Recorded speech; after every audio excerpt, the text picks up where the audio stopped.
Guys, mag-blend tayo ng ating onions, garlic, tapos luya. Yun lang, yung tatlo. Chili pa pala, ayan. May chili pa siya sa ilalim. Tapos garlic, onions. Yung onions niya guys, yung pula. So, let's go. Blend natin siya kasi gagawa tayo ng curry today.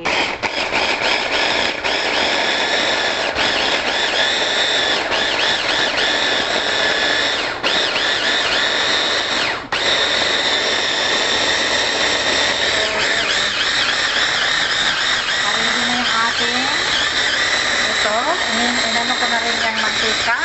Ayan, ready na. May kamatis, may manok, tapos siyempre mayroon tayong coconut milk.